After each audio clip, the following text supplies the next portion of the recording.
If Toyota actually builds this SUV the way it looks here, the compact SUV market could have a serious new problem. Because this isn't just another small crossover with a rugged body kit. This looks like a Land Cruiser that has been shrunk down without losing the attitude that made the name legendary. But here's the big question: can Toyota make a smaller Land Cruiser that delivers real capability, everyday practicality, and that legendary rugged character without making it too expensive? And that's exactly what makes this vehicle so interesting. The vehicle you're looking at is presented as a 2027 Toyota Mini Land Cruiser. But Toyota has not officially confirmed every specification shown in this design. So think of this as a preview of what a future compact Land Cruiser could look like, not a confirmed production specification. Now, look at the front. The wide grille immediately gives this SUV a serious presence. The Toyota lettering across the front makes it unmistakably Land Cruiser inspired, while the squared-off headlights give it a modern and aggressive appearance. The design doesn't rely on complicated curves. Instead, you've got straight lines, chunky surfaces, large wheel arches, and a high-looking hood. That makes the vehicle look strong before it even moves. And then there are those massive wheels. They completely change the personality of the SUV.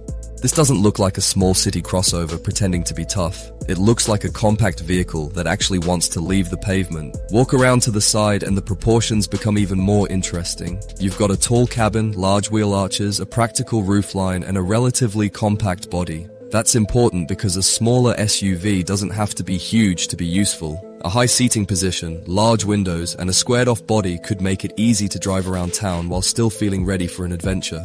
But here's the question Toyota absolutely has to answer. Is this going to be a real off-roader, or just an SUV that looks like one? Because aggressive tires and black body cladding don't automatically create off-road capability. The real test would be the suspension, traction system, drivetrain, ground clearance, approach angles, and underbody protection. And with the Land Cruiser name, buyers will expect Toyota to take those things seriously. Inside, Toyota would have another important decision to make. Do you build this as a simple adventure machine, or do you make it a premium compact SUV? The smartest approach would probably be somewhere in the middle.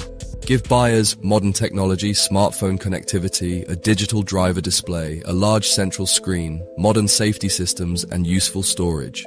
But keep the cabin durable and practical. Because the people buying a vehicle like this may actually use it. They'll throw backpacks in the back, camping equipment, road trip luggage, maybe even muddy outdoor gear. And that's where the Mini Land Cruiser could become extremely appealing. You don't necessarily need a massive 3-row SUV for everyday life. Sometimes you need something that can handle the school run Monday morning, a highway trip Friday afternoon, and a dirt road on Saturday. That versatility could become its biggest advantage. And here's something many buyers forget. It's not always horsepower that makes an SUV feel good. It's confidence. Confidence in bad weather, confidence on rough roads, confidence when you're far away from the city. And Toyota already has a reputation that could give this little SUV a major advantage. Now let's talk about performance. This is where we need to separate expectations from confirmed information. Toyota has not officially confirmed a complete production powertrain specification for this exact 2027 design, so any exact horsepower figure you see should be treated carefully unless Toyota officially announces it. But the ideal powertrain would focus on efficiency, durability, usable torque, and smooth everyday performance rather than simply chasing huge horsepower. A hybrid option could also make a lot of sense. In the city, you don't need 500 horsepower. You need smooth acceleration, easy parking, good visibility, comfortable steering, and enough power to merge onto the highway without thinking twice. Then the road gets rough, and suddenly traction, suspension, and ground clearance become much more important than horsepower.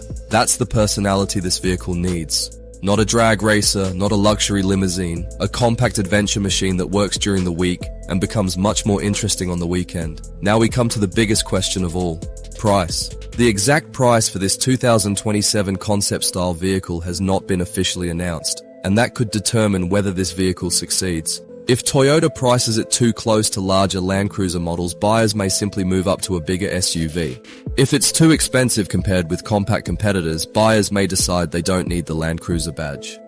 But if Toyota positions it as an affordable entry point into the Land Cruiser family, things could get very interesting. Because now you're looking at competitors like the Ford Bronco Sport, Subaru Crosstrek, Jeep Compass, Honda CR-V, and other compact SUVs. Each one has its own advantage. The Crosstrek focuses on practicality and all-weather capability. The Bronco Sport has a strong adventure personality. The CR-V is more focused on comfort, efficiency, and family usability, but the mini Land Cruiser could bring something different, character, and that matters.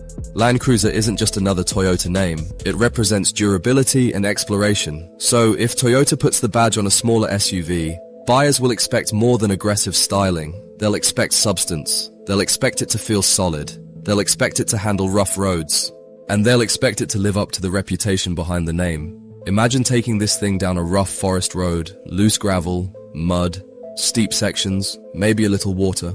A compact vehicle could actually have an advantage here. Smaller dimensions can make it easier to maneuver. A shorter body can help on tight trails, and with the right traction system and suspension, it could potentially go places where larger SUVs become awkward. But there is a trade-off. A smaller SUV means less interior and cargo space. Families carrying lots of luggage may eventually want something larger, and if you're looking for serious towing capability, this probably wouldn't be your first choice. So this isn't a vehicle for everyone, and it doesn't need to be. It's for buyers who want something compact enough for everyday life but don't want another boring crossover. It's for young families, road trip lovers, outdoor enthusiasts, and people who like the Land Cruiser idea but don't need a massive SUV sitting in their driveway. But there's one thing I would watch very carefully, the final production version, because concept designs can make almost any vehicle look spectacular. The production model is where compromises appear, smaller wheels, different bumpers, less aggressive tires, a simpler interior, and sometimes a much higher price. So don't judge this vehicle only by the image. Judge it by what Toyota eventually puts underneath that image. If Toyota gets the formula right, however, the mini Land Cruiser could become one of the most interesting compact SUVs in its segment. Not because it's the fastest, not because it's the most luxurious, and not because it has the biggest screen, but because it could offer something increasingly rare: character. A lot of modern SUVs are designed to be safe choices. This one looks like it wants to be memorable. So, would I buy one? If Toyota gives it genuine off-road hardware, keeps the interior practical, adds modern technology and prices it sensibly, yes, I'd be very interested. Because the biggest appeal isn't simply that it's a smaller Land Cruiser, it's that it could be a Land Cruiser designed for people who don't actually need a giant SUV, and that could be a very smart move. Now I want to hear from you. Would you choose this compact Land Cruiser over a Bronco Sport, Subaru Crosstrek, or another compact SUV? Or do you think the Land Cruiser name belongs on something much bigger? Tell me in the comments. And if you want more videos breaking down the newest SUVs, performance cars and future models before you buy, subscribe to the channel. And if this mini Land Cruiser feels too small for you, stay tuned for our next comparison with a larger Land Cruiser alternative, where we'll look at size, capability, comfort and value side by side.